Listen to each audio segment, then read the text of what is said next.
Os caminhos com expertise jurídica, entregando a direito superior. Acesse Transforme-se. IEJA. Ensinar é o que fazemos direito.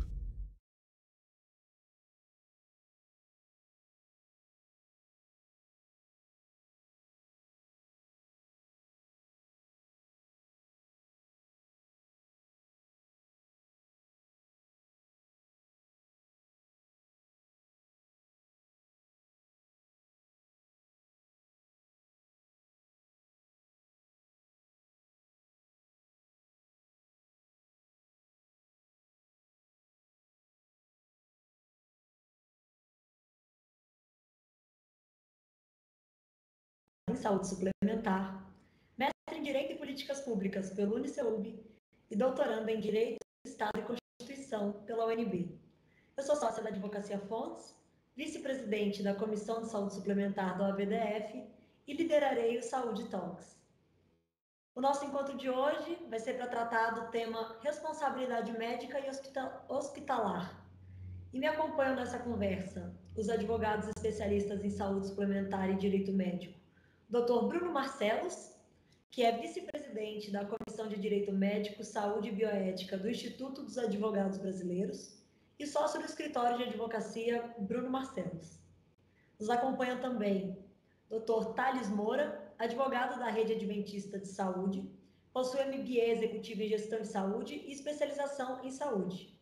E também o Dr. Cristiano Platti, advogado da ativo do Conselho Regional de Medicina do Estado de São Paulo e acadêmico da Academia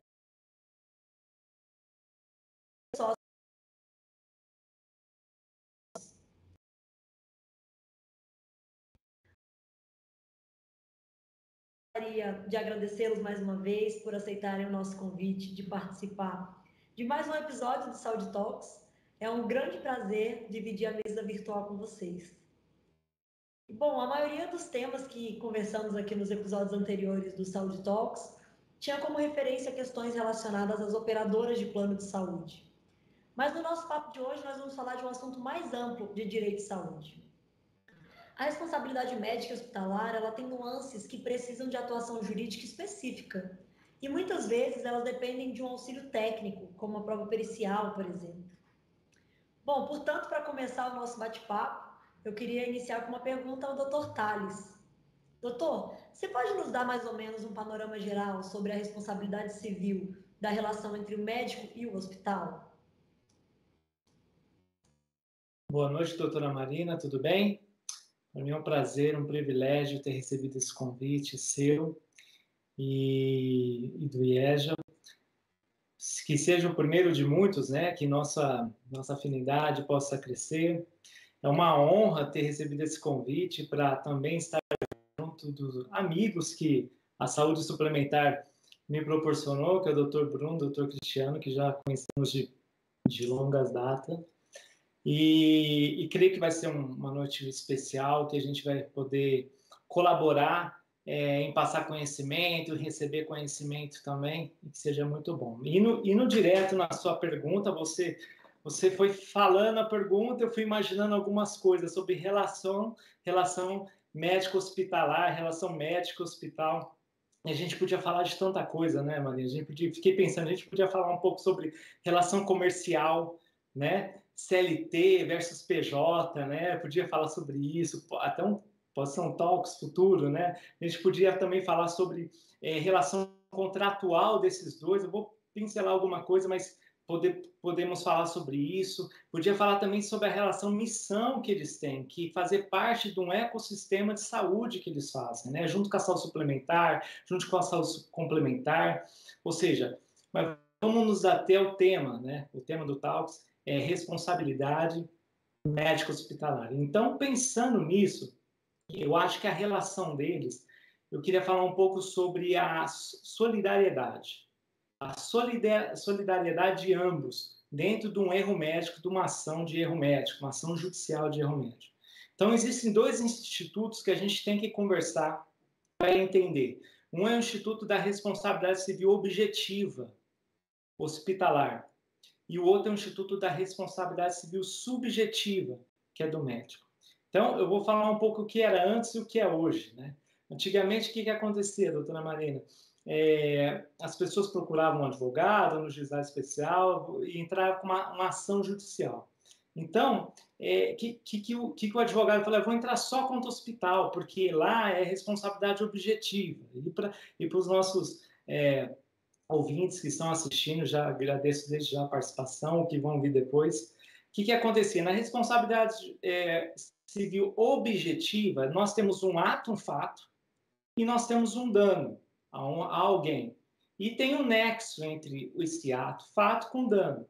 Tendo isso, esses requisitos pressupostos, já daria a indenização. Não precisaria aferir, não precisaria apurar a culpabilidade do hospital. Então, se presumir, olha, é mais fácil, porque na responsabilidade civil subjetiva do médico, tem que ter o ato, o fato, ou seja, tem que ter o ato, tem que ter o dano a alguém, ok? Tem que ter o nexo, mas teria que se apurar o quê? A subjetividade, teria que se apurar a culpa do médico, que é negligência, imprudência e imperícia. Nos médicos, a gente falaria mais da imperícia médica, né? Seria isso. Então, teria que apurar. Então, aí se pensava antigamente, né, doutora Maria? Vamos entrar direto com o hospital, que vai ser mais fácil para ganhar uma indenização, né? Foi quando o STJ já pacificou esse entendimento, já está bem sedimentado no Brasil, de que, mesmo nas ações de erro médico, a apuração da responsabilidade é objetiva do hospital, mas ela passa pela subjetividade do preposto, e o preposto aqui é o médico. Ou seja, a gente tem que sim analisar a culpabilidade do médico, a subjetividade, a responsabilidade subjetiva dele, ou seja, a imperícia dele. Verificada a imperícia dele, aí, logicamente, independe do hospital se tem culpa ou não, ele responde por isso. Para costurar, para terminar isso, para tirar um pouco essa questão da teoria do risco, né? Risco integrado, a gente podia falar algumas coisas mais difíceis, mas vamos fazer esse talk mais tranquilo. A teoria do risco integral, que é a teoria da responsabilidade objetiva, proporciona também que o hospital, e entra um pouco do contrato, da relação contratual que a gente tem, os juristas têm que aconselhar os hospitais na negociação com o médico, possibilita que ele faça o quê? Ação regressiva. Ou seja, se ele arcar objetivamente com uma indenização que foi devido à aferição, à apuração, verificou que foi uma culpa do médico, um erro médico, ele poderia entrar com uma ação regressiva contra o médico. Acho que o básico que a gente poderia falar da responsabilidade, a relação entre esses dois, seria essa parte que eu teria agora para você. Muito legal, doutor Tales, desculpa. Muito legal mesmo, assim, eu achei importante você dar essa diferenciação da questão da responsabilidade objetiva e subjetiva, porque, no fundo, esse é o cerne da questão quando a gente vai atuar nesses casos, né? A gente tem que... Aí a gente ainda vai avançar sem querer adiantar o nosso toque, mas a gente ainda vai falar de prova e para poder apurar essa responsabilidade. Eu achei que foi um ótimo resumo e, sem dúvida, eu topo o que você já falou lá no início, da gente fazer um novo Talks com vários outros assuntos, porque realmente aqui 1 hora talvez não seja suficiente para a gente debater sobre todas essas coisas, né? E tudo isso é super importante. Muito obrigada aí pela resposta à pergunta. A segunda pergunta eu vou dirigir ao Dr. Bruno Marcelos. Doutor Bruno, quando a gente atua representando uma operadora de plano de saúde, muitas vezes a gente precisa fazer uma defesa mais geral, porque ela tem que abranger a responsabilidade médica, a responsabilidade hospitalar, né? Tem que abranger tudo isso, mesmo quando se atua pela operadora. Você poderia nos explicar como e por que a responsabilidade médica e hospitalar ela se conecta com as operadoras, considerando aí esse panorama geral que o Dr. Tales fez para a gente? Boa noite a todos que nos assistem, boa noite, Marina, muito obrigado pelo convite. Para mim é uma alegria e uma honra ser ladeado pela doutora, que é quem, como sempre, né, renovo, né, minha profunda admiração. A doutora é uma profunda conhecedora da saúde suplementar e dos tribunais superiores, né, então é uma honra estar aqui podendo distribuir, conversar um pouco com vocês. O Thales e o Cristiano também merecem todo o destaque, são colegas de longuíssima data, profissionais extremamente qualificados. É uma enorme alegria todas as vezes que a gente se reúne. E hoje, na verdade, o que a gente tem aqui é a reunião de 4 amigos que têm a oportunidade de trocar figurinha, né? Então, espero, né, que a gente consiga entregar para a nossa audiência um pouco dessa empatia que a gente também tem um pelo outro, que facilita muito também a difusão dessa informação. Mas, respondendo a sua pergunta, Marina, é uma ginástica, né? Porque quando a gente está pela operadora, a gente está por todo mundo, né? A operadora responde essencialmente por todos os agentes que vêm se desdobrando dela, salvo quando não mantém uma relação contratual com ela. Mas, via de regra, se às vezes o hospital não é credenciado, mas o médico é credenciado, o hospital é credenciado, mas o médico não é, e aí você tem que ir avaliando e identificando os limites da responsabilidade dessa turma toda dali, né, na relação contratual. E é exatamente isso, né? Quando chega uma demanda de erro médico, a gente não sabe nada do processo, né? Nós somos a operadora, nós recepcionamos a demanda porque em algum momento alguém, né, produziu um evento, em princípio danoso, que precisa ser avaliado, né? E aí a gente se socorre sempre à teoria da responsabilidade civil para entender no direito médico como isso se apoia. O Tales já fez a primeira ponderação mais relevante, a responsabilidade civil da rede hospitalar e das operadoras segue o padrão do Código de Defesa do Consumidor. A nossa responsabilidade civil é o objetivo, né? É claro que, para que a gente avalie tudo isso, a gente tem 4 aspectos da responsabilidade civil no direito médico que são extremamente relevantes e que vão, então, conduzir a uma possível aplicação, uma possível conduta danosa ou não, né? Então, o primeiro aspecto relevante é a obrigação de meio da conduta médica, né?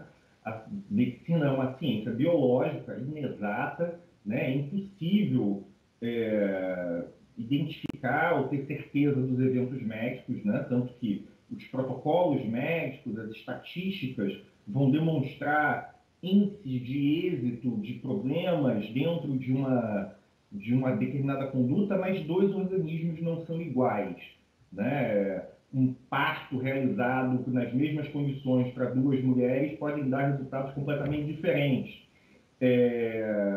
Gêmeos nas mesmas condições, né, numa cesariana, a gente está falando de obstetrícia, podem gerar situações completamente divergentes. E isso a gente se depara no dia a dia processual. E aí é o desafio, né? Por quê? O que é erro e o que é parte dessa falhabilidade das ciências médicas, né, do corpo humano, da fisiologia, né? E nessa obrigação de meio, a gente inicia sempre a caminhada, identificando os elementos próprios da medicina, né? Buscando, o médico buscou o atendimento na forma prevista pelas boas práticas médicas, né? O hospital adotou as condutas previstas pela Anvisa, seja por conta de segurança do paciente, ou mesmo por práticas de enfermagem, fisioterapia, que asseguravam a estabilidade dos cuidados. Por quê? Porque, na verdade, né, um paciente dentro de um hospital é um risco em potencial de dano, né, de evento danoso.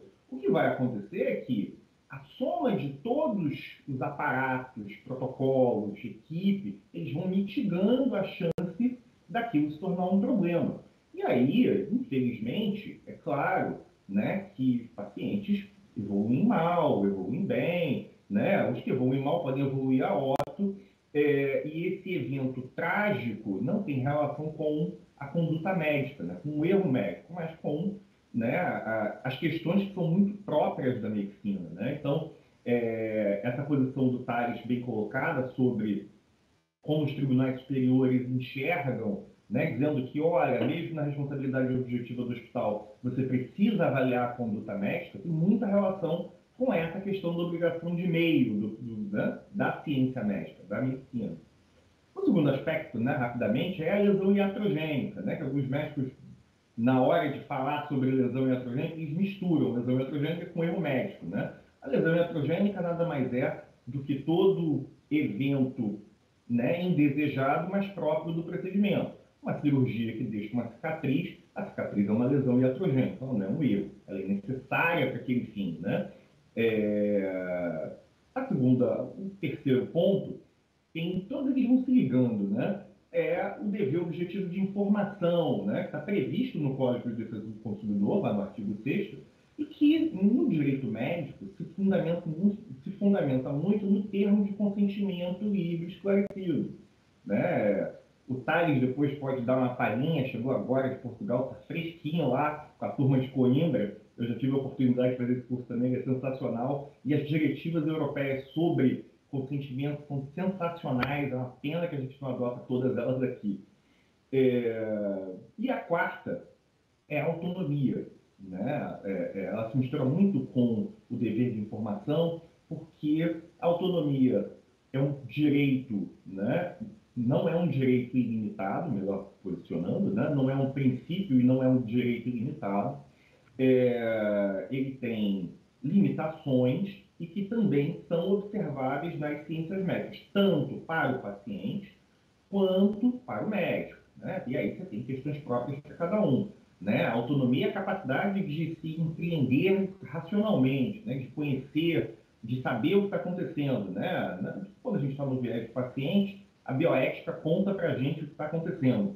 Quando a gente está olhando pela autonomia do médico, né? O direito médico explica a autonomia do médico, né? Muito ligada ao Código de Ética Médico e aos princípios próprios, né? Da não maledicência, das boas práticas e da necessidade de atenção e cuidado à vontade também do paciente, limitada por sua falta de conhecimento, né, técnico suficiente para se empreender, né?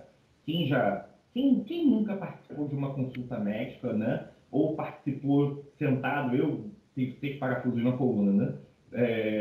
E aí você está sentado, minha família é toda de médicos, mas mesmo assim eu estava ali sentado, então o neurocirurgião conversando com o outro, e eles falando aquele monte de negócio esquisito. E aí, mesmo, né, considerando assim, poxa, Bruno, você trabalha com direito médico, com saúde suplementar 24 horas por dia.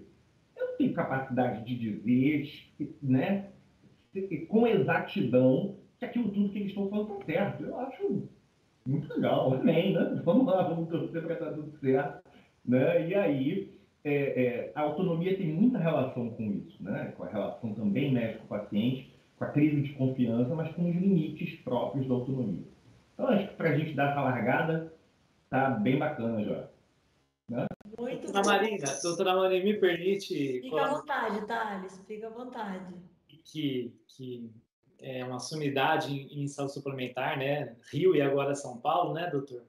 E daqui a pouco o Brasil inteiro, né? Eu falei de antes e depois, né? Antigamente você entrava só contra o hospital, responsabilidade objetiva, né? Não, aí verificaram que não. Tem que se aferir, apurar a responsabilidade subjetiva do preposto e tendo esse erro médico, essa imperícia, a responsabilidade objetiva do hospital está garantida. Mas hoje, o que nós temos vendo esse movimento judiciário? Antigamente só entrava contra o hospital, hoje não, hoje entra contra o hospital e contra o médico. E aí, mais recentemente, está começando a vir um outro movimento de entra contra o hospital, entra contra o médico e entra contra o plano de saúde. Hoje nós vemos sim nessa caminhada, os três, né, doutora Marina, doutor Cristiano, doutor Bruno, são militantes assim como eu, há 15 anos, a gente viu esse desenho, né, aumentar, ou seja, o polo passivo aumentar dentro dessas ações judiciais. Então é importante também só colaborando essa parte da ação suplementar com o Bruno. Obrigada pela colaboração, Thales. E, doutor Bruno, achei uma ótima aula. Eu estava quase pegando meu caderno e anotando aqui, porque realmente você fala de uma forma muito didática, muito clara, e eu adorei a sua resposta. Realmente, advogado está sempre fazendo ginástica, né?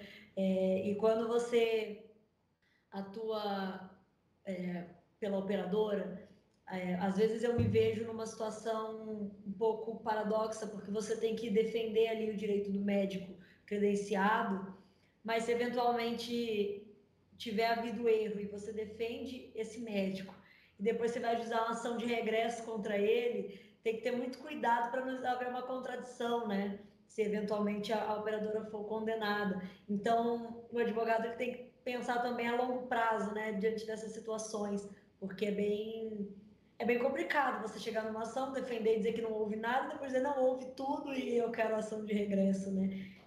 Até isso a gente tem que tá fazendo a nossa ginástica. Achei muito interessante e queria aproveitar esse gancho e pedir para o doutor Cristiano nos explicar quais que são as excluentes de responsabilidade próprias de cada uma dessas relações, né? As excludentes do médico, do hospital e da operadora. Se ele puder fazer esse panorama para a gente também, doutor Cristiano. Perfeito. Boa noite a todos, né? Agradeço a oportunidade ao Thales, que me indicou aí para a doutora Marina. Doutora Marina, estou muito feliz de estar ao lado aqui de colegas como o Bruno e o Thales, que nós estamos nessa jornada aí há muito tempo junto, né? Encontrando nos eventos, trocando figurinha, enfim. Para eu começar a falar da parte de exclusão de responsabilidade, eu tenho que fazer um apanhado aí dentro do que eles falaram aí inicialmente, que a situação é o seguinte: como eu atuo aí para médico, atuo para operadora e hospital, nós vemos que tem uma nuance de responsabilidade para cada um. Então, vamos dividir. O médico, ele é o que o Dr. Thales falou, né? Da questão da responsabilidade subjetiva, porque o Brasil, ele parte do pressuposto da culpa, né? Tudo está baseado na apuração da culpa do profissional médico na sua atuação. Agora, quando falamos culpa, o que envolve culpa, né? É um ato, né? Entre aspas, ação ou omissão, um ato ilícito, né? Que envolve imprudência, negligência, imperícia e que causa dano a outrem, né? Então, quando você cai na tua mão uma defesa aí médica, que ele responde tanto no criminal, ele responde perante o conselho de classe e judicialmente, você tem que tomar cuidado ali para afastar essa responsabilidade, essa culpa desse profissional. Quando nós estamos defendendo um hospital, existem duas situações para se abordar. A primeira é a responsabilidade, né, que nós temos lá no artigo 14 do CDC, que é a responsabilidade do hospital com relação ao ato médico, né? Que aí fala a culpa exclusiva quando envolve a culpa do profissional que está ali atuando. Então, a responsabilidade do hospital, ela está atrelada ao ato médico, se ele agiu com culpa ou não. Então, não é objetiva, tal como abordado, eu acho que foi pelo Thales, né? Não é objetiva. Por quê? Porque precisa apurar a culpa que entra na responsabilidade subjetiva. Perfeito. Mas existe uma outra situação também sedimentada no STJ com relação ao hospital, que é aquela questão de hotelaria, né? Para ficar fácil de entender, hotelaria. Você está dentro da minha estrutura e eu deixo o chão molhado, né? Pode ser, né? A pessoa que está na limpeza, ela não coloca lá uma placa advertindo que aquele chão está molhado e o paciente, andando no corredor, escorrega, né? Dentro da minha estrutura hospitalar e ajuiza uma ação indenizatória. Então, ele também tem essa responsabilidade. E eu preciso apontar essa responsabilidade, porque aí, quando chega nas excludentes, fazem toda a diferença entre esses três atores, né? Entre esses três atores aí da sedimentação da saúde. Então, pois bem, e a operadora, né, tal como já abordado aqui também, ela leva a culpa de todo mundo, assim, né? No frigir dos ovos, né? Ela é solidária, que ela tem a culpa elegendo, né? E fiscalizando, né? Então, quando ela elege um hospital, quando ela elege um prestador, um profissional, ela tem que fiscalizar e ela tem que ver se aquele profissional ele está agindo direitinho ou não. Por quê? Porque no final da conta, ela paga a conta, né? E abordado essa situação toda, desculpa até tomar esse tempo abordando a situação toda, eu entro aqui na questão do afastamento, né, das causas de exclusão da responsabilidade. E quando falamos em exclusão de responsabilidade, logo vem lá o artigo 14, né, eu estou com a minha colinha aqui para falar com vocês, para falar besteira aqui ao vivo, né, nós temos lá no parágrafo 3º, né, do artigo 14 do CDC, o fornecedor de serviço só não será responsabilizado quando provar E aí eu vou abordar o item 2, que é a culpa exclusiva do consumidor ou de terceiro. E nós também temos que abordar, e aí é questão doutrinária, jurisprudencial, a questão do Código Civil, né? Porque no 393 do Código Civil, e é aplicável aí na atuação do profissional, ele fala no parágrafo único, ele fala sobre o caso fortuito de força maior, né? E aí ele vem explicar no parágrafo único o que é caso fortuito força maior, que verifica-se no fato necessário cujos efeitos não era possível evitar ou impedir. E tudo isso é muito importante. Por quê? Porque daí nós temos 3 situações aí que afastam a responsabilidade. A primeira é culpa exclusiva da vítima, né? Fato de terceiros e caso fortuito força maior. Eu trago aqui como culpa exclusiva da vítima quando há uma ação do próprio paciente ou omissão dele. E ele mesmo acaba provocando um evento danoso. E isso afasta a responsabilidade, seja da operadora, seja do hospital. Um exemplo que eu trago aqui, que acontece muito, né? Você chega lá com uma inflamação, e o médico receita um antibiótico para você tomar em casa, né? E você não toma. E isso se agrava e amanhã te causa uma sequela. Aí essa sequela você ajuiza uma ação falando que a culpa é daquele médico, daquele hospital, daquele pronto-socorro que você teve lá e vai pingar lá na operadora, e você coloca a culpa naquele profissional, sendo que quem provocou isso, quem não tomou, às vezes você até compra, né, o antibiótico e não toma, é o próprio consumidor. E aí então vem a culpa exclusiva da vítima. E isso acontece muito, tá, no dia a dia. Outra situação aí que eu abordei é o fato de terceiro, né? Esse fato de terceiro também é a ação ou omissão de um terceiro estranho a essa relação. Um exemplo que nós temos, e acontece muito, né? É quando o filho não quer mais que o pai fique lá, a família, né? Não quer que a pessoa fique internada e leva para casa. Então, ou a sequela, ou o evento morte, advindo desse ato de terceiro, não pode ser de responsabilidade nem do hospital, nem do profissional e nem da operadora que responde por todos, né? E aí a gente entra numa situação aí muito assim, daria para fazer outro webinar sobre isso, até por ser uma situação que envolve a pandemia, né? Que é o caso fortuito ou força maior, né? Como exemplo, eu trago, para não falar em pandemia aqui, um médico ele não pode ser responsabilizado se o hospital ele sofre uma inundação e não consegue atender aquele paciente, ou se corta a luz do hospital, bem na hora da cirurgia, acaba a força. Hoje nós temos a telemedicina, que também dá para abordar né, outro webinar, que também envolve, né, questões que estão alheias ao ato médico, e isso afasta, né, a culpa aí de todos esses atores envolvidos, né? Sem contar a pandemia que veio aí para dar uma balançada, uma flexibilizada aí na questão da responsabilidade, né? E que faltou leito, faltou medicamento e até mesmo profissional por ter pego o Covid. E nessas situações, o juiz ele tem que ter muita, né, sintonia, caso a caso, para verificar se realmente houve uma culpa, né, uma omissão daquele profissional que fará com que toda a cadeia responda por ele numa ação indenizatória. Bem, eu espero não ter falado muito aqui, mas são essas as abordagens iniciais que eu tenho para trazer para vocês, tá? Imagina, Cristiano, foi muito claro, foi muito elucidativo. Eu acho que a gente está aqui com uma mesa de professores, se não são, deveriam ser, porque realmente é muito elucidativo.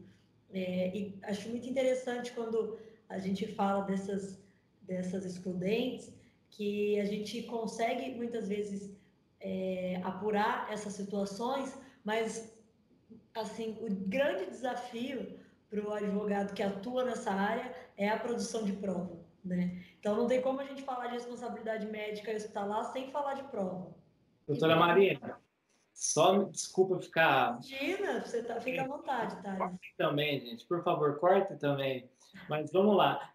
Eu achei interessante que a Gabriela Camino, aqui no YouTube, ela falou sobre autonomia médica. Muito interessante a fala da autonomia médica. Eu lembrei daquilo que a gente comentou aqui, que a gente pode fazer outros talks, falando da relação médico-hospital.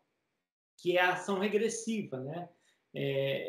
Que o hospital pode estar entrando também. E aí é uma coisa, sai da questão jurídica, né? A gente que trabalha para defender no hospital, o doutor Cristiano, o doutor Bruno sabe, como é difícil entrar com uma ação regressiva, né, gente? Como é difícil para um hospital, a família do Bruno é tudo de médicos. Eu mesmo nunca distribuí ação regressiva. Deixa eu me defender logo, que minha família está assistindo. Deve ter 10, se tiverem 10 pessoas assistindo, são 9 da minha família, entendeu? Vai me dar audiência. Mas, não, não, eu nunca vi com ação regressiva. Pelo menos. Sabe que eu vi uma execução, né, de uma operadora que pagou e aí ela cobrou nos próprios autos, ela cobrou do médico, né, porque envolvia o ato médico. Mas uma vez só em quase 20 anos. Não que não tenham muitos que mereçam, entendeu? Porque o que a gente vê acontecendo é assim, assustador, né? A verdade é que a medicina evoluiu muito, os meios evoluíram muito, mas os maus profissionais também. Porque são muitas técnicas, todo mundo se acha especialista em tudo, né? E não sabe fazer o básico, arroz com feijão. E isso gera uma quantidade de erros assim assustadores. E a pandemia, até falando sobre isso, a pandemia trouxe um aspecto perigoso. Estava conversando com uma amiga que é até conselheira do CREMERGE, e ela dizia que a quantidade de problemas, né, em condutas médicas decorrentes de profissionais que tiveram antecipadas as suas formaturas para atender por conta dos casos de Covid, é uma coisa, assim, assustadora, né? E aí, assim, esses profissionais estão na rua, né? Estão atendendo. Não que eles não sejam profissionais e tudo mais, mas é uma formação, né, complicada. Eu digo que um advogado leva muitos anos para ser efetivamente formado, né?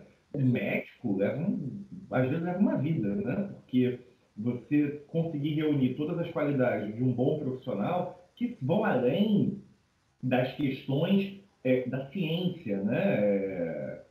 Leva-se muito tempo, né? A gente tem aqui na advocacia, a gente toma uma surra para conseguir, né, produzir, né, manifestações que considerem tudo isso que o Cristiano falou, que o Thales falou, que a Marina comentou, e do que a gente já tem de complexidade dos atos regulatórios também, lá para a saúde suplementar. Então, quer dizer, na medicina tem muito mais peso, né? O profissional tem muito mais atenção, tem que ter muito mais atenção do que as outras carreiras, né? Veja-se que o médico é efetivamente processado numa estrutura hospitalar que tem enfermeiros, nutricionistas, né? E você já viu, né, uma demanda contra os outros profissionais de saúde?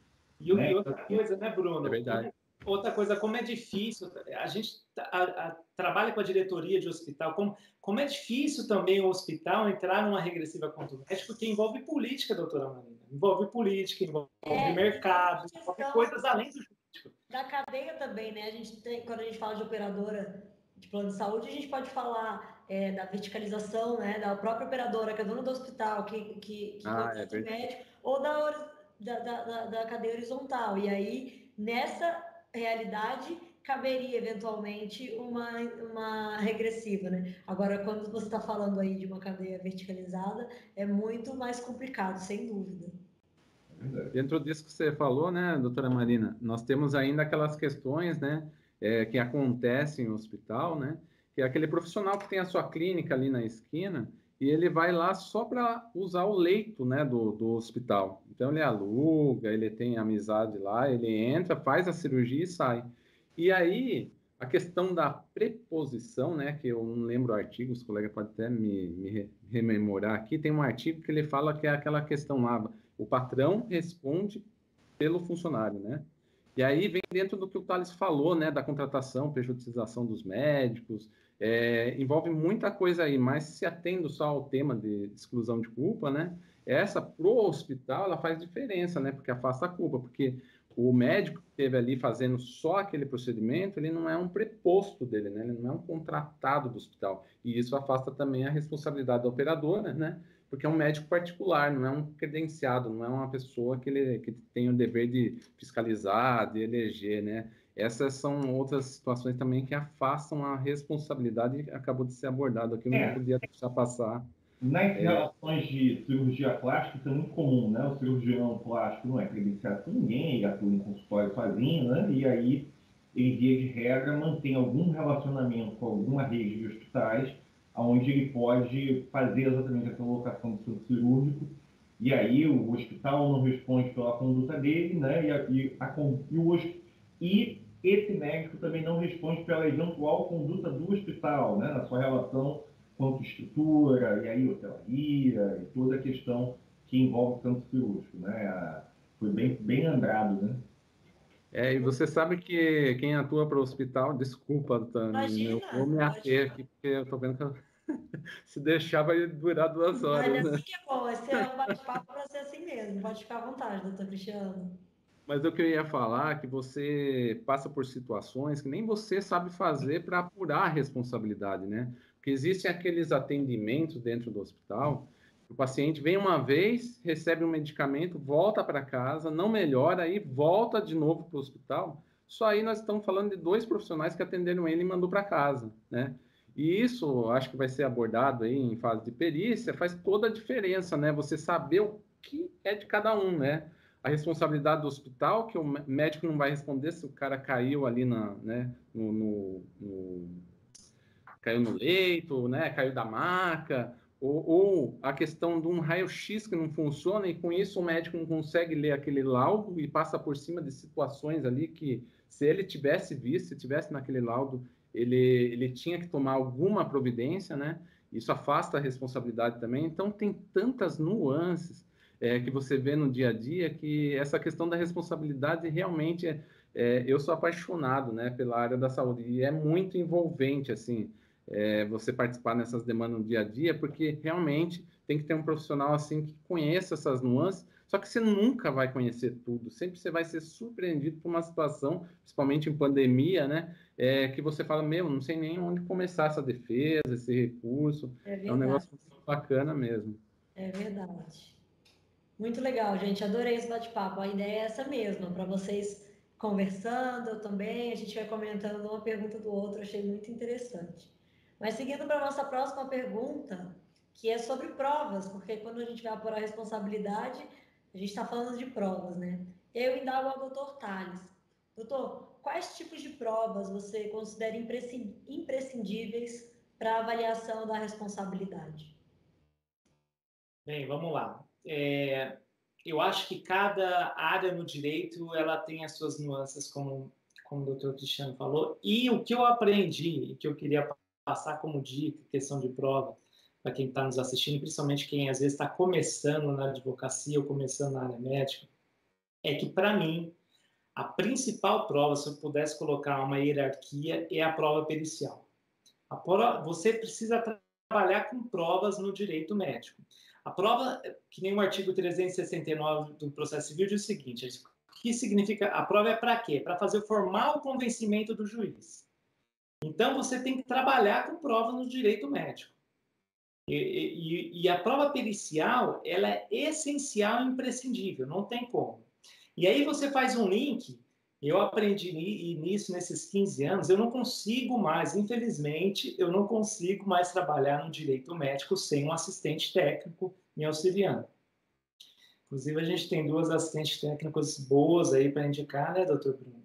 Esposa do doutor Bruno, a minha esposa também são médicas peritas, e eu não consigo mais pegar uma peça, como o doutor Cristiano falou, não consigo pegar uma peça e não conseguir ter uma assistente médica para me falar. Por quê? Eu entendo, doutora Marina, que hoje, nas minhas peças, 80% da defesa, quando eu defendo o hospital ou defendo o médico, é uma defesa médica, não uma defesa jurídica. Eu não fico mais nessas nuances, inversão dos ônus da prova, teorias do risco, teorias do risco integral, não fico mais. Tem um brocádio, tem um ditado no direito que diz o seguinte: o juiz fala, me dê os fatos que eu te dou o quê? Te dou o direito. No direito médico, essa é a dica que eu poderia dar, você tem que entregar o quê? A matéria médica. Você vai ter que começar a entender o linguajar médico. Você viu que a gente começou a falar muitos linguajares médicos aqui. Você vai ter que entender de literatura médica. Você vai ter que trabalhar com literatura médica. E isso requer o quê? requer você trabalhar com prova de pericial, que é imprescindível hoje em dia. Nessa hierarquia, eu colocaria a segunda prova imprescindível, você trabalhar com documentos, prova documental. E aí eu posso elencar assim, um leque de provas que você pode utilizar, até escrever algumas aqui para falar, até para sugerir para as pessoas, né? Que você pode usar de prova. Ó, você pode usar fichas de anamnésia, prescrições, formulários, evoluções de fichas consultório, evolução no prontuário médico hospitalar, solicitação de exames complementares, resultados, exame físico, anotações de ordem das prescrições, NATJUS, doutora Maria. Você pode fazer um talk só de NATJUS, né? Que é medicina de evidência que está entrando no judiciário. Você pode usar isso. O termo de consentimento que já falaram aqui, a gente pode falar depois mais sobre isso. E literatura médica. Você tem que trazer medicina de evidência, você tem que trazer literatura para sua peça. Se for estrangeira, traduza. Você tem que trazer isso. Ou seja, você tem que municiar o seu processo. Você como autor ou você como réu, você como advogado do autor, como advogado do réu, você tem que trazer essa prova documental nos autos, é imprescindível. E para mim, para terminar, para fechar, a terceira, e colocaria realmente em terceiro lugar, uma prova que você pode utilizar é a prova testemunhal. Mas a prova testemunhal, eu queria deixar algumas dicas para terminar. No direito, a gente tem um ditado, né? Na faculdade a gente aprende isso, né? A prova testemunhal é a prostituta das provas, até uma frase meio forte, né? Ou seja, quando a gente sai da faculdade, né, doutor Bruno, doutor Cristiano, a gente sai naquele ímpeto, né? Eu quero levar 5 testemunhas na minha audiência, né? Parece que quanto mais testemunhas você usar, parece que você vai ganhar ação.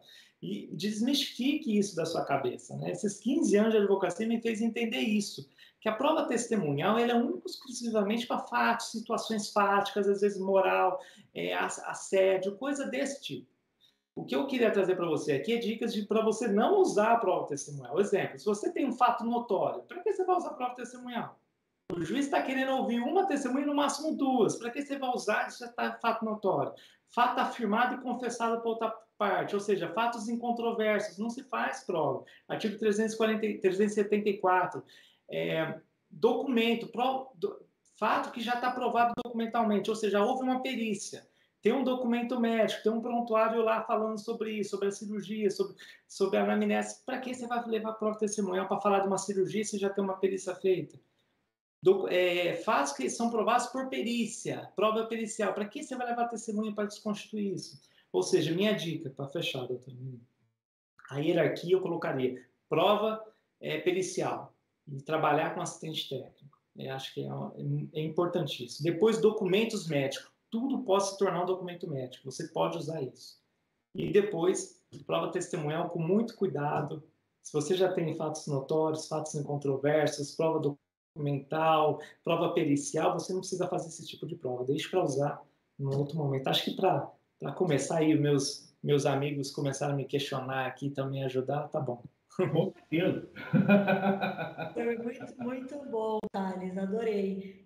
Inclusive, sobre a questão da prova pericial e desse auxílio técnico, hoje em dia, aí é uma impressão pessoal, eu sinto que nesses anos de atuação, hoje o judiciário busca mais essas informações técnicas, né?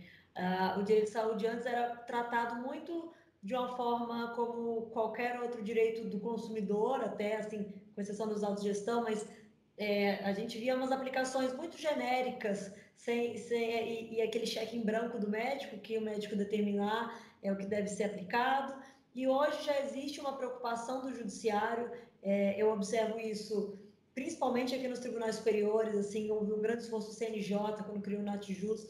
A gente observa esse esforço do judiciário de trazer tecnicidade para a análise desses casos, né? E não ser simplesmente um amém para tudo que o médico diz, porque eventualmente não vai ser o tratamento, não que não seja o correto, nem não é uma questão nem do tratamento escolhido, mas às vezes não é baseado em medicina por evidências, às vezes não tem a tecnicidade que se necessita para essas questões, né? E, inclusive, trazendo um tema que não tem nada a ver com o nosso assunto, mas que eu sempre acho interessante falar, é que quando você não tem essa tecnicidade, quando você está tratando aí, dando o tal do cheque em branco para o médico, isso facilita a ocorrência de fraudes.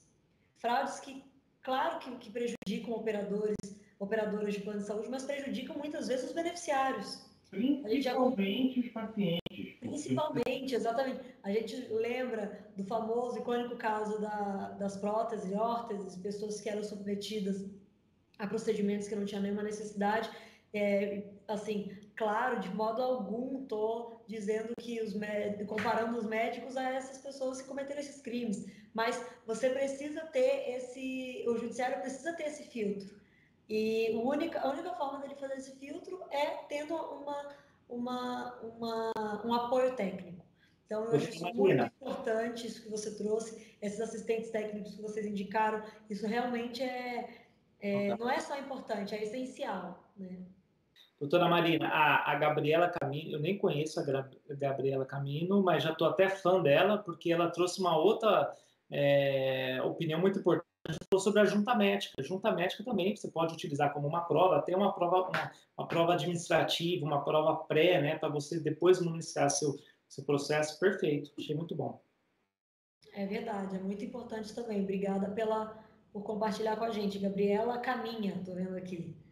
A junta, a prova, o meio de prova, né, é sempre essencial, né? A prova documental, aí eu vou até dar um testemunho, né, de processo.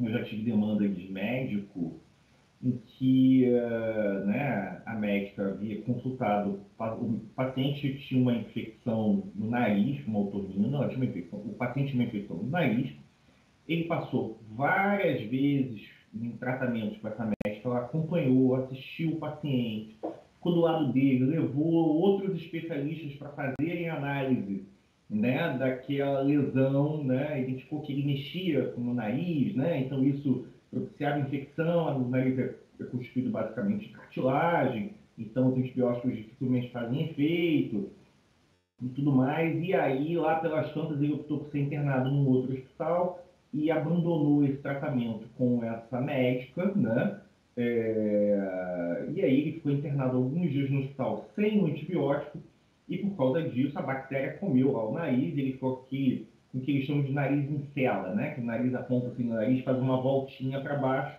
e faz o nariz em cela, entrou com a ação contra a médica. E aí nós apresentamos todos esses documentos, todos esses elementos e pedimos perícia, né? A demanda era só contra o otorrino, e o advogado acho que se sentiu muito confortável em achar que estava tudo resolvido, e disse que dispensava a produção de outras provas. O juiz falou, legal, tudo bem. Eu estou convencido de que a médica não tem culpa de burocracia.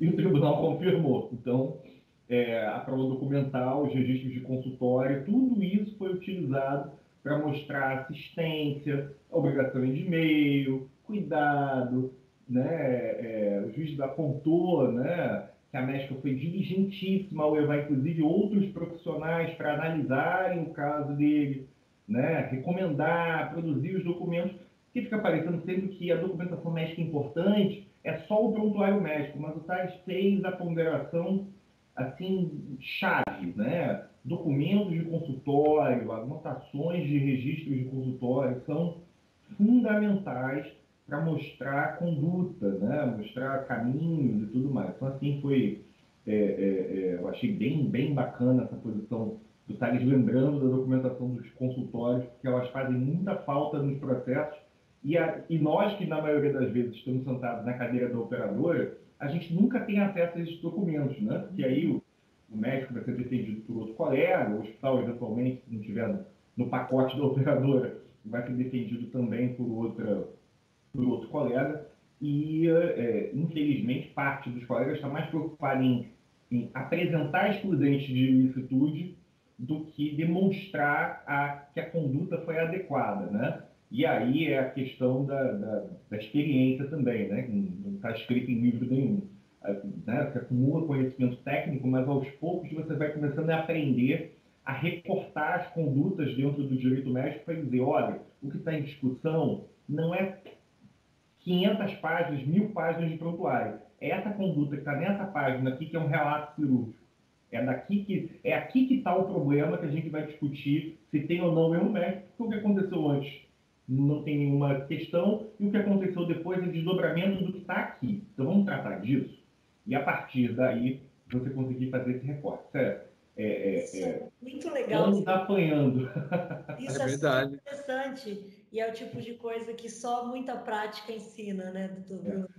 A gente sabe que isso não aprende, a gente de direito médico, então, e direito de saúde suplementar, quase nada na faculdade. Mas hoje a gente já vê várias faculdades que estão tendo pós voltadas para essa área, isso é super legal, e algumas faculdades especializadas nisso, né? Eu digo, não faculdade de direito pura, mas faculdade voltada para isso. E esse é o tipo de dica que tem que ser dita para quem quer advogar, para quem já advoga na área, porque é só na prática que você entende por onde caminhar, né?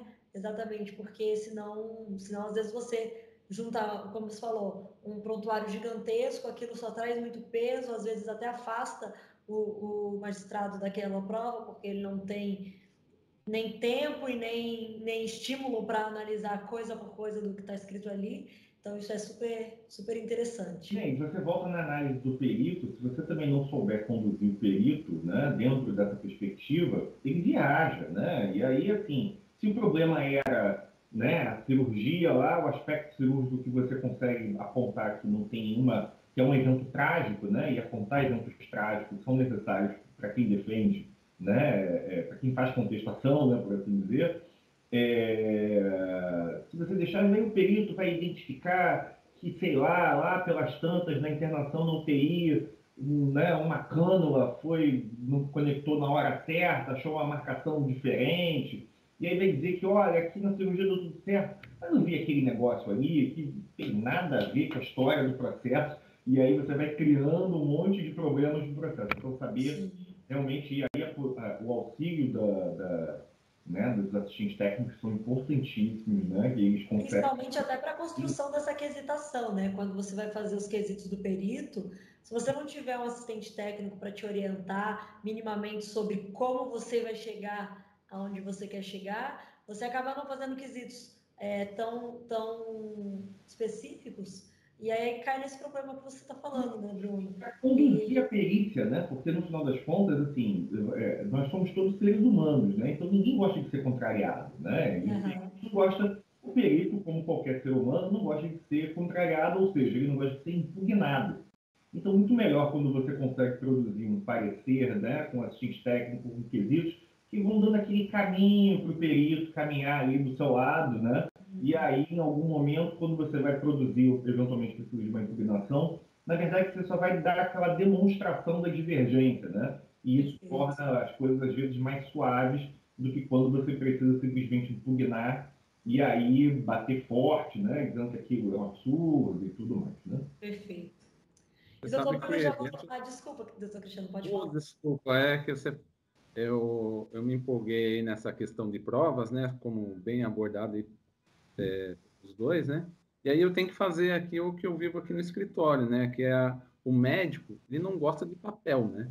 E aí nós não estamos falando de assistente, não, né? Nós estamos falando do médico mesmo, que está lá, seja num procedimento de urgência e emergência, que não faz a anotação corretamente, ou faz muito tempo depois. Eu peguei até um caso aqui que foi impugnado pelo assistente, né? Da parte contrária, essa questão, né? Porque dava para ver que foi com outra caneta, foi depois, né? Eles veem grafia, né?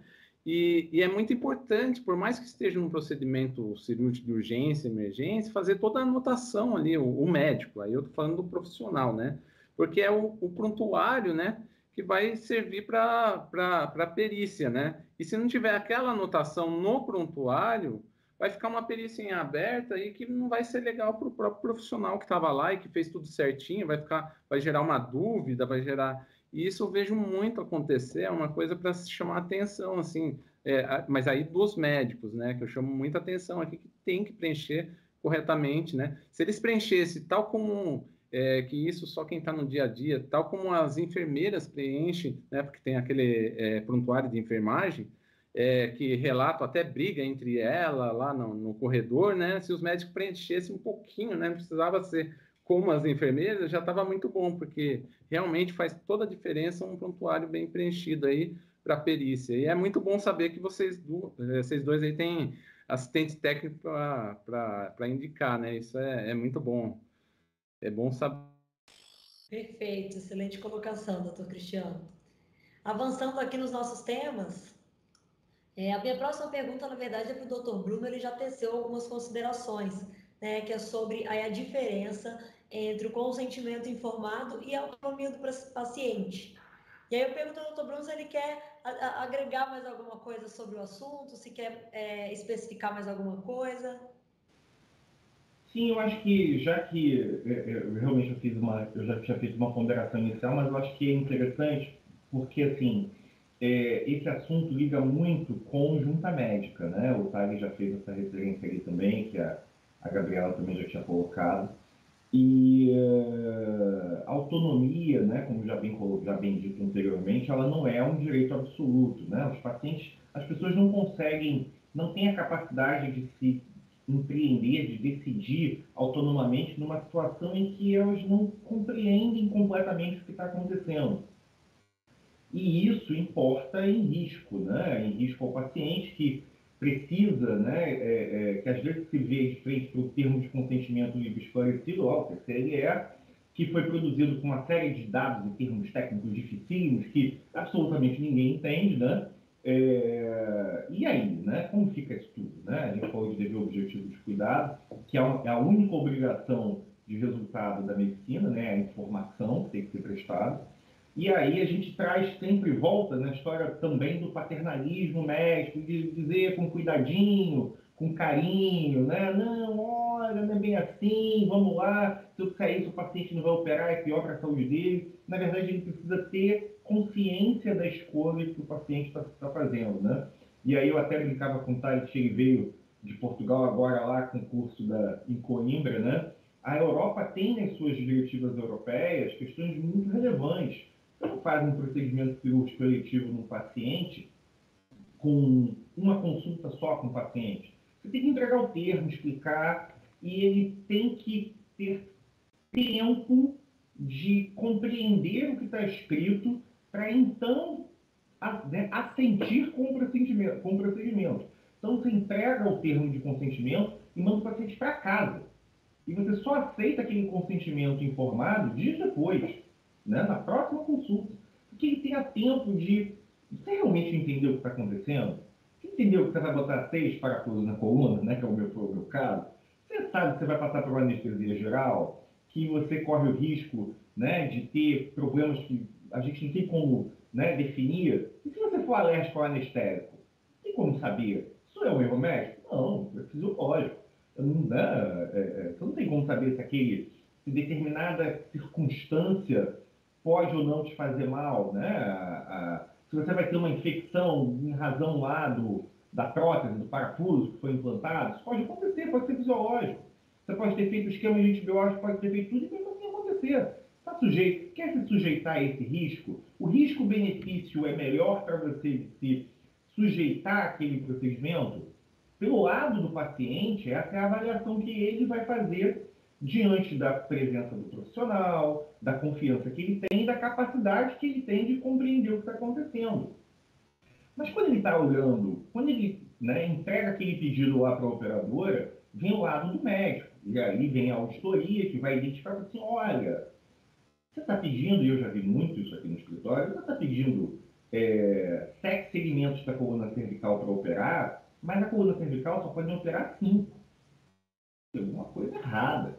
Né? E aí o operador instaura a junta médica, né? A junta médica é, né, evidente. Olha, não dá para operar 7, só dá. E olha só, tem uma, hein? Só dá para operar 5, mas nos exames você só precisa de 2. Né? E aí acontece, como já aconteceu em prova pericial, do perito olhar para a junta médica, entrar com o paciente, fazer um monte de exercício com o paciente dentro da sala lá da perícia, né, que a assistente comentou, e no final das contas o perito do juízo escreveu lá no parecer: o paciente precisa de fisioterapia. Ele nem cirurgia precisava. Então, assim, a autonomia tem que ser avaliada com muito cuidado, principalmente porque a jurisprudência, né, do Tribunal do Rio, São Paulo e o STJ tem posição no sentido que a divergência entre o médico assistente e o médico e o auditor vale o médico assistente. Mas quando você está diante da presença do médico divergente, que é o terceiro da junta médica, essa relação se modifica. Porque você exclui as súmulas, porque você está dizendo o seguinte: olha, se formou um julgamento que é equivalente a um julgamento arbitral. Você tem um médico que, na verdade, não escolhe o que vai ser feito em razão do outro. Ele só diz se aquilo é ou não pertinente de acordo com os ditames da medicina.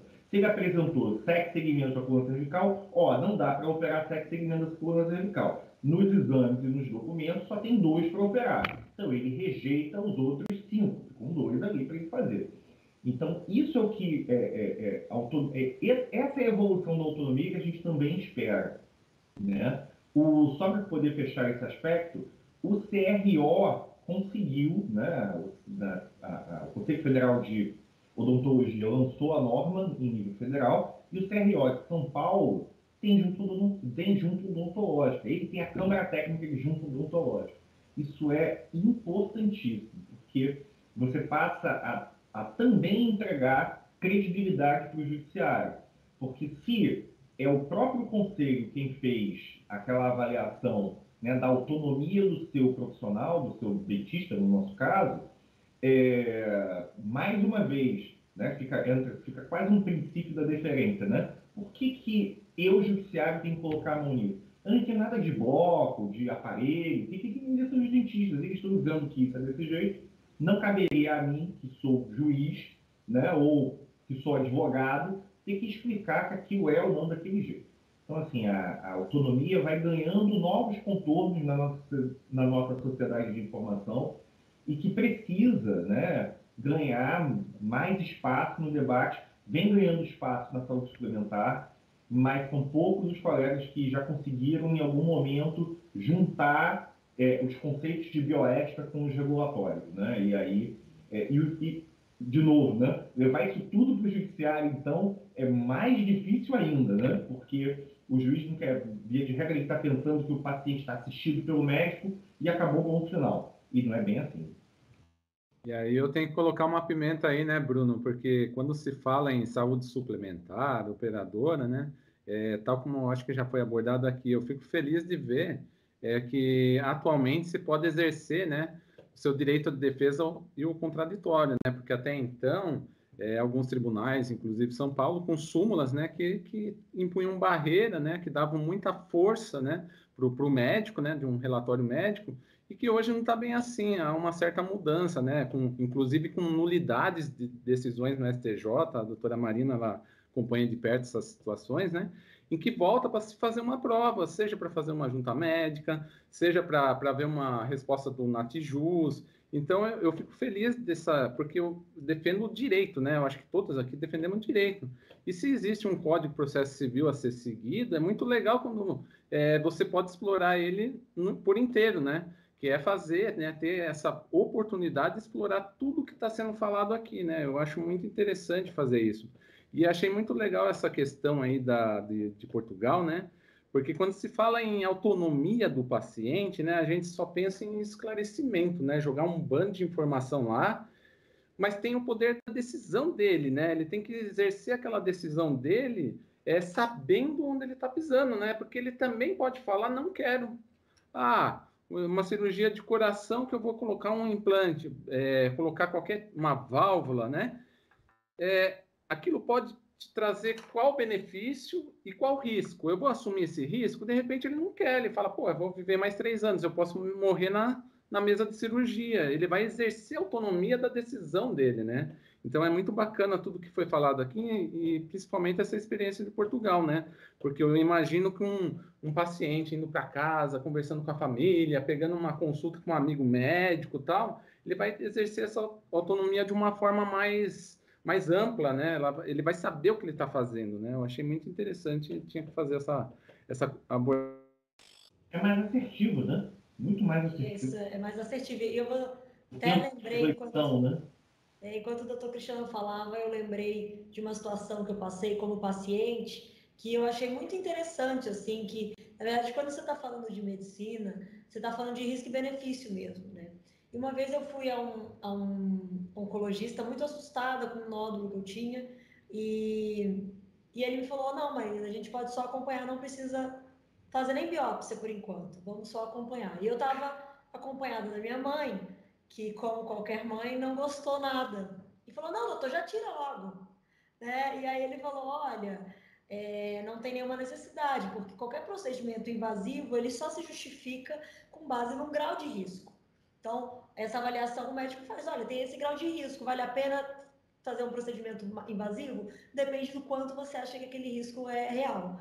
E aí ela falou, tira logo, doutor, tira logo. E aí o médico falou assim, olha, não tem necessidade de um procedimento invasivo, de retirada de nódulo, até para fazer biópsia, que é um exame invasivo, né? Não tem necessidade. Ela falou, mas não tem. Existe algum risco de daí desenvolver um câncer? Aí ele falou assim, olha, algum risco existe, mas isso continua não justificando, e ela não conseguia compreender. E aí ele falou assim, ele chamava ela de mamãe, eu achava ótimo, porque eu já era adulta, inclusive, mas ele falava, mamãe, olha só, a senhora anda de avião? E ela disse, ando. Mas por que a senhora não viaja de carro? Ela, porque é muito mais rápido, muito mais prático, muito mais confortável, muito mais seguro, né? Aí ele falou, mas existe risco do avião cair? E aí ela disse, existe. Ele falou, pois é, mas o benefício de andar, mesmo existindo um risco mínimo, não é maior nesse caso. Então eu achei muito interessante ele dizer isso, porque nos ensinou a fazer esse cálculo de risco e benefício, né? E quando você fala de risco e benefício sobre a sua saúde, realmente você transfere essa autonomia para o paciente. Eu poderia ter dito, doutor, mesmo assim, eu escolho, eu quero fazer. Ele falou, então vamos fazer. Mas eu achei muito interessante ele conseguir me passar essa autonomia com um exemplo tão claro, tão didático, né? Graças a Deus, eu nunca precisei nem fazer biópsia, nunca evoluiu, então deu tudo certo. Mas eu achei muito, muito interessante esse debate, assim, sobre... Porque a gente realmente fica numa pequena confusão entre a questão do consentimento e autonomia, né? E aí eu achei que foi extremamente clara a exposição, tanto do Dr. Bruno como do Dr. Cristiano. Mas, né, aqueles médicos que são capazes de botar a mão no ombro do paciente e explicar o que está acontecendo, olha, eu vou só para dar um exemplo, né, bem rapidinho. Minha avó, né, que Deus a tenha, ela tinha um problema pulmonar muito importante e ela não entendia porque ela não ficava boa, né? E aí o médico dela era um especialista em medicina interna, que é um clínico geral antigo, que é um super especialista em clínico, né? Em clínica. E lá pelas tantas já tinha examinado, feito e tal, ele já era um médico antigo, né? Ele falou, mas eu não vou ficar boa? Ela perguntou para ele. Ele parou, tirou os tetos do pescoço, botou, sentou do lado dela, botou assim a mão assim no ombro dela. Não, Ana, olha, a senhora tem esse problema, a senhora tem que aprender a conviver com ele, vai seguir desse jeito, vai passar por isso, por aquilo e tal. A gente vai controlar porque a senhora fica assim, mas a senhora não vai melhorar, né? A senhora vai continuar daqui para frente. Olha, a velhinha perdeu grande parte da ansiedade que ela tinha pela não recuperação. E isso falta nessa velocidade da nossa vida, né? Dessa interação difícil que a gente tem, né? Então, é isso que você passou com o seu médico. Minha avó realmente passou, esses profissionais são vocacionados, né? Exatamente. Esse é o médico de verdade, né? Sim. Eu vou seguindo então para a nossa última pergunta. O papo está delicioso, mas nós temos que avançar. Ao doutor Cristiano. Foi até um tema que a gente já passou rapidamente por ele, mas eu gostaria que o doutor Cristiano aprofundasse, trazendo um exemplo prático aqui para a nossa conversa. Doutor Cristiano, você pode nos contar como que é apurada a responsabilidade médica nos casos de cirurgia estética e cirurgia reparadora? Quando falamos aí em cirurgia estética, né, tá muito atrelado a embelezamento, né? Eu chego aí para o Bruno ou para o Thales e falo, nossa, eu vou deixar seu nariz igual o Leonardo DiCaprio, né? Então, eu mostro uma foto, eu prometo, só que a hora que termina lá o procedimento, o paciente olha no espelho e fala, nossa, mas não tem nada a ver com o que você me mostrou, com o que você se comprometeu. Ou seja, quando estamos falando aí de embelezamento, de cirurgia estética, o médico ele se compromete com o resultado, né? Se aquele resultado não ficar legal, nós temos aí também a questão de implantes de prótese de silicone, redução das linhas de expressão, né? Que são cirurgias muito realizadas no dia a dia, né? E nessa situação, né? A culpa, né? Que foi muito bem abordada aqui pelos dois, né? Ela passa a ser presumida, né? Então, não é que passa a ser uma responsabilidade objetiva. Não, tem que se apurar a culpa sim. Mas ela já sai lá como presunção de que houve o erro, porque o médico ele se comprometeu ao resultado. Isso não é embelezamento. E há uma certa inversão do ônus da prova, né? O que só acontece aí do consumidor, né? O consumidor, na hora de fazer a prova, ele não tem que fazer a prova de que houve um erro. Já parte do pressuposto que aquele erro existe, porque você prometeu e não cumpriu. Isso, então, nós estamos falando da estética. Já a reparadora, né? Ela está muito ligada a uma continuidade de vida, uma manutenção, né? E ela é feita, assim, para uma reconstrução, né? Seja de um órgão, câncer de mama, por exemplo, né? Que tem aquela cirurgia de reconstrução posteriormente. Então, o que você está ali prezando não é o embelezamento, né? É uma reparação, o nome já fala, né? Uma cirurgia, ela é estética, mas reparadora. E aí, nesse caso, tal como bem abordado aqui também, o médico, ele tem a obrigação de meio, né? E quando tem a obrigação de meio, tem que ser verificado se existe culpa ou não. Não há a presunção que existe na estética, né? De que houve o erro. Tem que ser apurado a culpa, se houve imprudência, negligência, imperícia, para que seja constatada uma eventual indenização. São essas diferenças dessas duas cirurgias, né, tratadas aí pelo judiciário dessa forma, né? Espero ter... Muito claro, muito bom. É importante saber isso porque quando a gente pensa ali no Código de Defesa do Consumidor, né, utilizando aí o diálogo das fontes, que também se aplica nos casos de direito médico, o profissional autônomo ele tem essa questão da responsabilidade de fim ou de meio, né? E aí eu acho que foi muito clara essa distinção feita, eu agradeço muito. E, bom, nós vamos aqui agora, infelizmente, chegando ao final do nosso encontro. Eu quero abrir ainda um espaço para considerações finais aí para os nossos convidados. Mais uma vez, agradeço de coração a participação de cada um de vocês. Foi, assim, um enorme prazer. Essa troca de figurinhas, como o Dr. Bruno falou aqui, entre amigos. Espero que a gente se encontre ainda muitas e muitas vezes aí nessa jornada da saúde e que a gente continue debatendo, trazendo foco para esses assuntos que muitas vezes fica dentro de uma bolha e a gente precisa sair dessa bolha e levar esse assunto aí para o judiciário e para os demais colegas advogados. Então eu agradeço de coração aí ao doutor Thales, que me auxiliou até na escolha desse tema, que me indicou aí os demais convidados. Deu liga, né, doutora Marina? Deu liga, né? Deu certo, deu muito certo, Thales, muito obrigada. Agradeço também ao doutor Bruno aí, além de colega, um grande amigo. A gente se encontra bastante aí nos eventos, já tive o privilégio de participar de seminários presididos pelo doutor Bruno, e sempre muito enriquecedor, um advogado brilhante, reconhecido. Doutor Cristiano também, muito reconhecido na área. Doutor Cristiano é a enciclopédia do direito de saúde, ele sabe todos os assuntos e agora me surpreendeu, eu nunca tinha assistido uma palestra, um talk com o doutor Cristiano e fiquei muito agradecida e muito encantada com a forma prática e didática que fala sobre assuntos tão específicos, importantes e às vezes confusos. Então eu dou mais esse espaço para os nossos convidados, quem quiser fazer as considerações finais.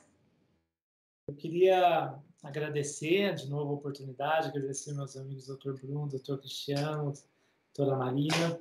E bem rapidinho, só últimas dicas. Médico fala com médico, advogado. Não queira se bater com perito. Já peguei caso de um processo arrastado, que o advogado foi sozinho, brigando com perito, não dá. Médico fala com médico, se eu puder dar essa dica para você, eu te dou essa. E só complementando a bela palavra do Dr. Cristiano sobre cirurgia estética, né?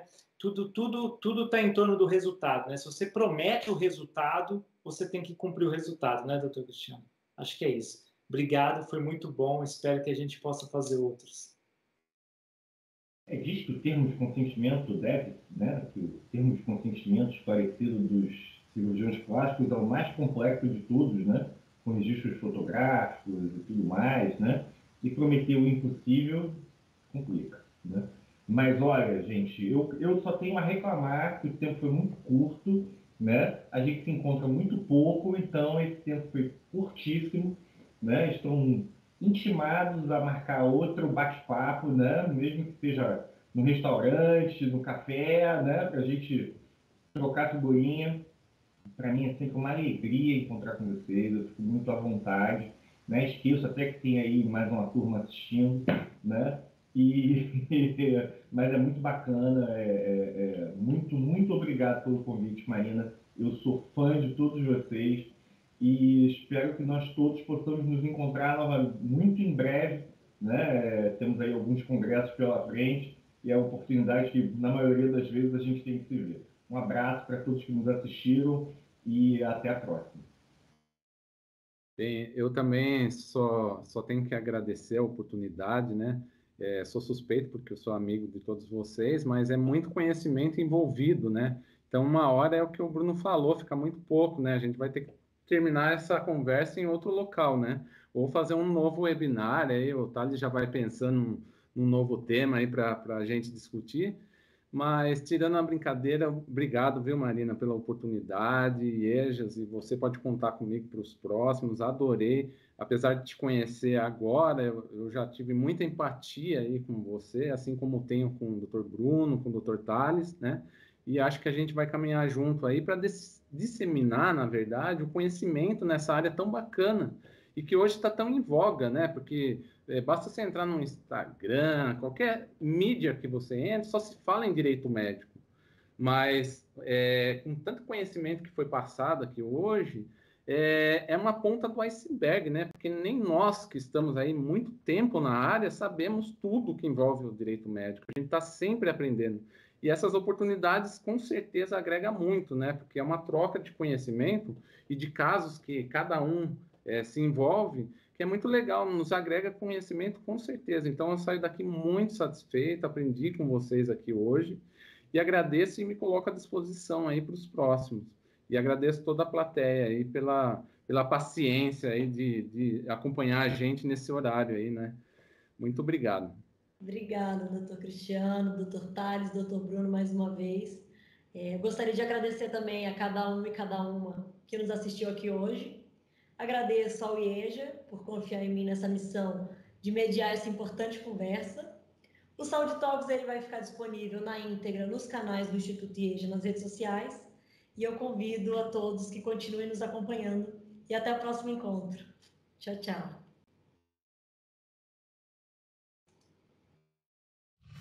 Os caminhos concretos da expertise jurídica, entregando a vanguarda do direito superior na prática. Acesse institutoieja.com.br e transforme-se. IEJA. Ensinar é o que fazemos direito.